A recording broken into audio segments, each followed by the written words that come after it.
The infinite game के अनुसार व्यवसाय एक प्रतियोगिता के बजाय एक अंतहीन साहसिक कार्य है और नेताओं को इसमें सफल होने के लिए उन्हें एक जस्ट कॉज को आगे बढ़ाना चाहिए, भरोसेमंद टीमों का निर्माण करना चाहिए, अपने योग्य प्रतिद्वंद्वियों से अंतर्दृष्टि प्राप्त करनी चाहिए और अस्तित्वगत लचीलेपन का प्रयोग करना चाहिए। एक समय पर साइमन सिनेक को थोड़े समय के भीतर अपने संबंधित शिक्षा शिखर सम्मेलन में बोलने के लिए एप्पल और माइक्रोसॉफ्ट से निमंत्रण मिला।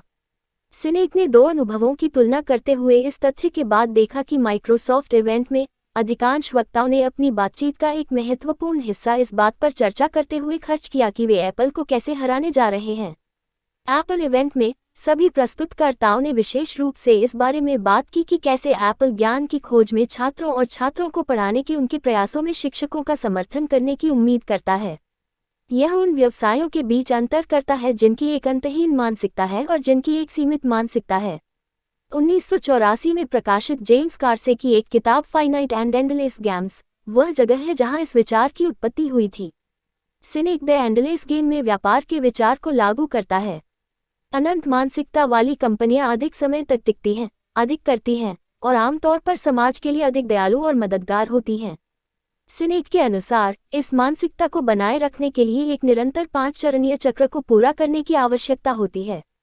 एक न्यायसंगत कारण को बढ़ावा देना, भरोसेमंद टीमें बनाएं, आपके योग्य विरोधी आपको सिखा सकते हैं, उपयोग करने के लिए अस्तित्वगत लचीलापन रखें, नेतृत्व साहस का प्रदर्शन करें। हम आपके उचित कारण और योग्य प्रतिद्वंद्वियों में और अधिक जाने से पहले आज के सारांश में परिमित और अनंत सोच के मूल सिद्धांतों की जांच करेंगे। सीमित और अंतहीन दोनों तरह के खेल मौजूद हैं। जैसा कि व्यापार एक अंतहीन खेल है, इसे इस तरह से संपर्क किया जाना चाहिए। एक अच्छे कारण को प्रभावी होने के लिए 5 आवश्यकताओं को पूरा करना चाहिए क्योंकि यह लोगों की भविष्य की भावना को आकर्षित करता है। प्रत्येक अनंत दिमाग वाले उद्यम को अध्ययन करने के लिए एक मूल्यवान प्रतिद्वंद्वी की आवश्यकता होती है। क्या आप एक ऐसा व्यवसाय बनाना चाहते हैं जो कई सालों तक चलेगा? आइए फिर व्यापार का कभी न खत्म होने वाला खेल शुरू करें। पाठ 1। दुनिया में परिमित और अंतहीन दोनों तरह के खेल हैं, लेकिन चूंकि व्यवसाय अनंत है, इसलिए इसे उसी के अनुसार अपनाया जाना चाहिए। ब्रह्मांड में कई परिमित और अनंत खेल हैं, और समस्याएं तब उत्पन्न होती हैं जब हम एक सीमित दृष्टिकोण के साथ अंतहीन खेल खेलते हैं। उदाहरण के लिए, फीफा ने कतर को मुख्य रूप से कतर के पर्याप्त वित्तीय योगदान के कारण 2022 विश्व कप की मेजबानी का अधिकार प्रदान किया। उन्होंने खिलाड़ी और प्रशंसक अधिकारों की भी अवहेलना की, जैसे गे आर्मबैंड और स्टेडियम में शराब की बिक्री। फीफा की अल्पकालिक मानसिकता ने प्रशंसकों की आलोचना की है। उन्होंने टिकट खरीदने, टीम की वर्दी पहनने से इनकार कर दिया और देखते भी रहे।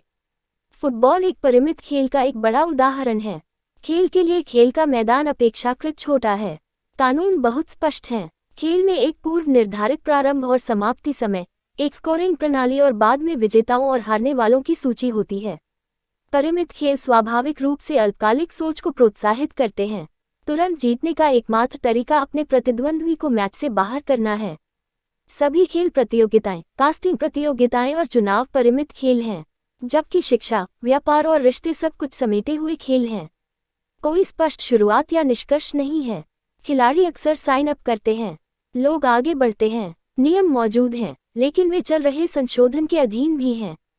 एक बार मैदान पर आने के बाद खिलाड़ी क्या करते हैं ये काफी हद तक उन पर निर्भर करता है, और लक्ष्य जीत के बजाय खेल में बने रहना है। उदाहरण के लिए, फीफा ने कतर को मुख्य रूप से कतर के पर्याप्त वित्तीय योगदान के कारण 2022 विश्व कप की मेजबानी का अधिकार प्रदान किया। उन्होंने खिलाड़ी और प्रशंसक अधिकारों की भी अवहेलना की, जैसे गे आर्मबैंड और स्टेडियम में शराब की बिक्री। फीफा की अल्पकालिक मानसिकता ने प्रशंसकों की आलोचना की है। उन्होंने टिकट खरीदने, टीम की वर्दी पहनने से इनकार कर दिया और देखते भी रहे।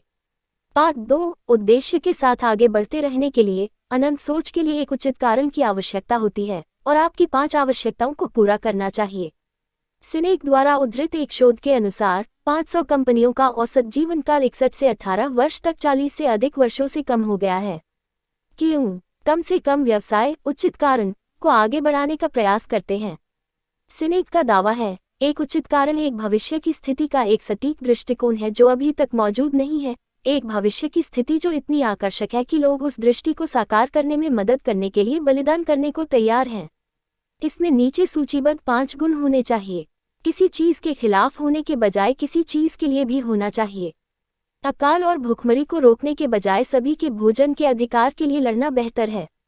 ये सभी के लिए खुला होना चाहिए। केवल एक दृष्टि जिसे हम स्पष्ट रूप से देख सकते हैं हमें उत्साहित कर सकती है। ये ग्राहक केंद्रित होना चाहिए। कंपनी के अलावा किसी अन्य को ही कारण का मुख्य विजेता होना चाहिए। ये कठिन होना चाहिए। अगर दुनिया इसी ओर जा रही है तो क्या आप ऑटोमोबाइल के बजाय ट्रेनों का निर्माण करेंगे? आपको चाहिए। आदर्शवाद की आवश्यकता है। ऐसा कुछ नहीं जिसे आप अगले सप्ताह तक पूरा कर सकते हैं, लेकिन कुछ ऐसा जो आने वाली पीढ़ियों को प्रेरित करे। पाठ 3।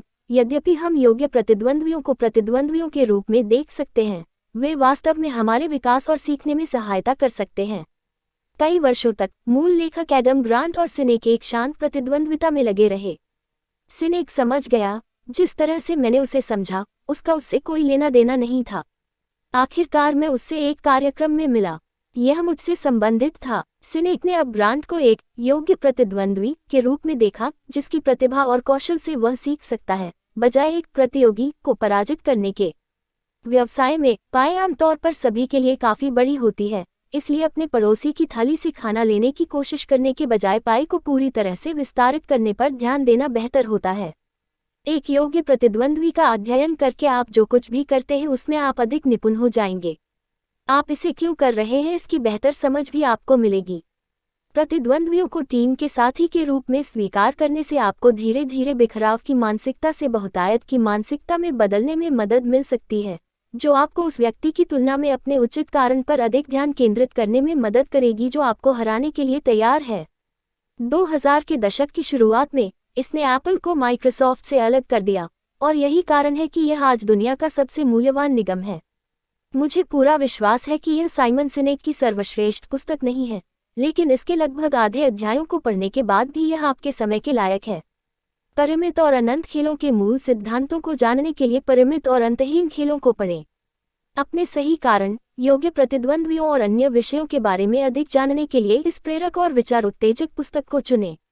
यहाँ तक कि यदि आप किसी भी अधिक स्पष्ट अध्याय को छोड़ने का निर्णय लेते हैं, तो भी आपका समय अच्छी तरह व्यतीत हुआ।